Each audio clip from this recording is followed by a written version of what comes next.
want you to think about the last conversation that didn't quite sit right with you. Not the details, not what they said. I want you to think about how it felt. The tension, the shift, the moment where something changed and you felt it in your body. Now, stay with me here. Before you explain it away, before you justify your side, I'm going to ask you a question that might feel a little bit confronting. What did you bring into that room, into that conversation? Not what they brought, not what they said, not what they should have done differently or said differently or what you wanted to happen, but you. What did you bring? And I want to widen this out just a little bit because this isn't just about your spouse or your family or your closest friendships. This is about every single interaction that you have.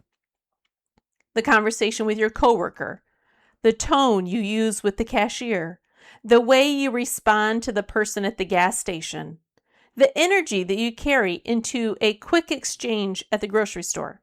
Every single interaction. Because it's easy to only examine the relationships that matter to us most.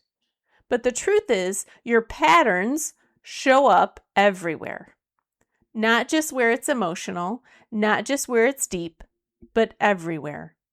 And if you start noticing tension, distance, shortness, disconnection, showing up across different interactions, that is information. That is information that your feelings are telling you. Those are the signals that we're looking for.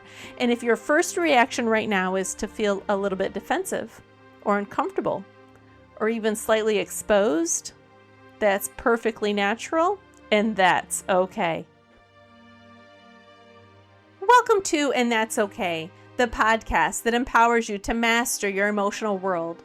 I'm Rena Scott, your host and a passionate believer that every feeling is a signal and every signal holds power. In a world that often tells us to ignore or dismiss our emotions, I'm here to remind you that whatever you're feeling, it's for a reason, and that's okay. Each week I'll dive into real-life challenges, share relatable experiences, and equip you with the framework to name it, claim it, and navigate it, transforming your feelings into your greatest guides. So let's take a deep breath, lean in, and unlock the power of your emotions. Let's slow it down just a little bit. And let's get specific. I want you to think of a relationship that feels off right now. Just one. And stick with it through this whole podcast. What are you feeling when you think about that person? And be specific about it. Is it irritation, disappointment, frustration that keeps showing up in small ways? Is it a sense of distance, even when you're in the same room? Or maybe it's something quieter, like withdrawal, disconnection, a lack of effort. Name it. Because when you don't name it, it shows up anyway, just not the way you can control. And that's a crucial step in understanding it. So let's walk through this in real life. These patterns aren't always obvious, but they are always present.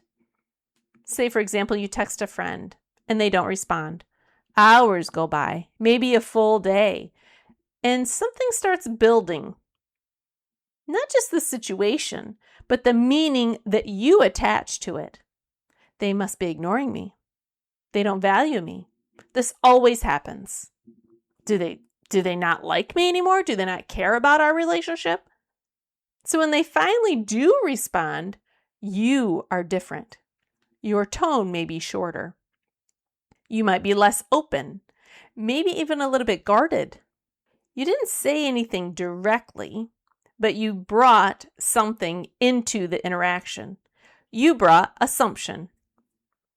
Or maybe you walk into your house after a long day and your body is already and still carrying stress.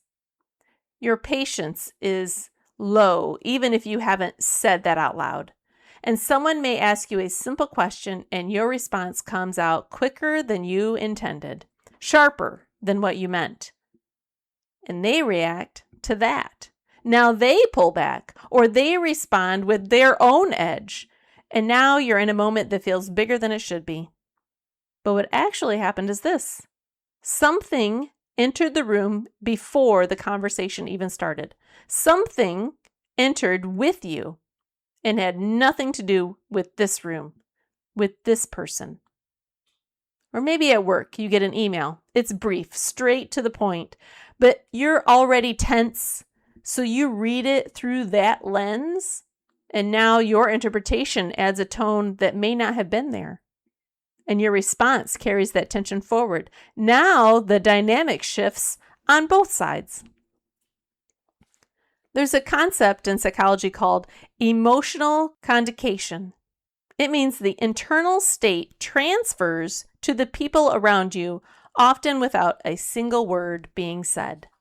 So when you walk into a space carrying tension, defensiveness, frustration, or assumption, you don't just feel it, you introduce it, and other people respond to it, consciously or not. So this is where we go from awareness and naming it to ownership and validation. And this is where the real work begins, because when we take the strength to claim it, we have to ask ourselves directly, what have I been consistently bringing into this relationship? Not once in a while, not on your best days or your worst days, but on average. Have you been bringing tension that hasn't been addressed? Have you been bringing silence instead of clarity? Have you been bringing reactions instead of responses? Or maybe you've been pulling back without explaining why and expecting that the other person understands something that you have not said. This isn't about assigning fault. This is about recognizing your role in the dynamic that keeps repeating. Because if you don't see your role, you stay in the same pattern and keep looking for a different outcome. And that's a cycle that you can choose right now to break. Before your next interaction with this person, I want you to pause, not after, before the interaction, and ask yourself, what is already with me right now? Not the story, not the situation. What's in your body? What's in your tone? What's sitting just under the surface? Because that's what's about to speak first. And now that we've taken the time to become aware by naming it and taking responsibility by claiming it, now we're going to move forward intentionally. There are 5 practical steps to help you navigate this. Number 1, interrupt the entry point. Before a conversation today, pause and ask yourself, what is already with me? What am I carrying? Because this is going to be intentional with how you enter into the next conversation. I want you to name it in just like 1 or 2 words. This works because when something isn't named, it gets expressed indirectly through tone, body language, and reaction. Naming it brings it into awareness, which reduces the likelihood that it controls the interaction without you realizing it. Number 2, separate past from present. In the moment, ask, is what I'm reacting to happening right now? Or am I adding something to it? Am I bringing in something that happened in a conversation with someone else? Or even a previous conversation that was left unresolved with this person? Your brain connects current situations to past experiences automatically. We don't have control over that. But with awareness, you respond to accumulated emotion, not the actual moment in front of you. So this question creates a reset. Number 3, when you feel that immediate reaction, I want you to pause.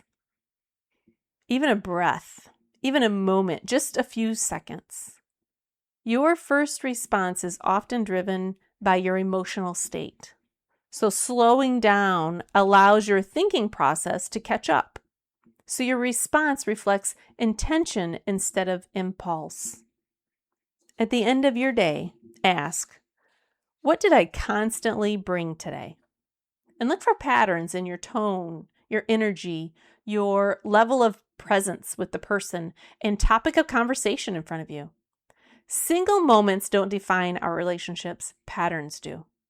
And when you identify the pattern, you gain the ability to shift it, to take control of it. Number 5, adjust before you enter. Just like you take a glimpse in the mirror before leaving the bathroom, if you know you're carrying something, don't ignore it. Acknowledge, even if it's internally, or say something like, you know what, I need a second. Can you just give me a second? Unacknowledged internal thoughts and feelings often come out indirectly. So addressing them early prevents a misinterpretation and reduces unnecessary tension. Go back to that one relationship. Stay with it for a moment and ask yourself honestly, what has it felt like to experience me lately? What has it been like on their end? Not what I intended, not what I meant to say or do, but what has it actually felt like? Because that answer will tell you more about the state of the relationship than anything else. And it gives you a starting point, not to fix everything, but to begin shifting what you bring into the room. And that's okay. Thanks for tuning into this episode of And That's Okay. I hope our conversation left you feeling validated, empowered, and equipped with practical steps to name it, claim it, and navigate it in your own life. If you found value in today's message, please subscribe, leave a review, and share this with someone who needs to hear that their feelings are valid too. And if you're ready to dive deeper into transforming your emotional landscape, you'll definitely want to grab a copy of my book, And That's Okay. It's available on Amazon or through my website. Just check the link in my bio or the captions of this episode. For daily inspiration, reflections, and more tools to support your growth, come connect with me on social media. I'd love to hear how you are applying the Name It, Claim It, Navigate It framework in your own life. Before we wrap up, a quick reminder, I'm not a licensed doctor or a therapist. I'm simply sharing experiences and insights that have helped me and countless others along the way. My mission is to empower you with tools, not replace professional medical advice. Remember, whatever you're feeling or going through, you have feelings, and that's okay.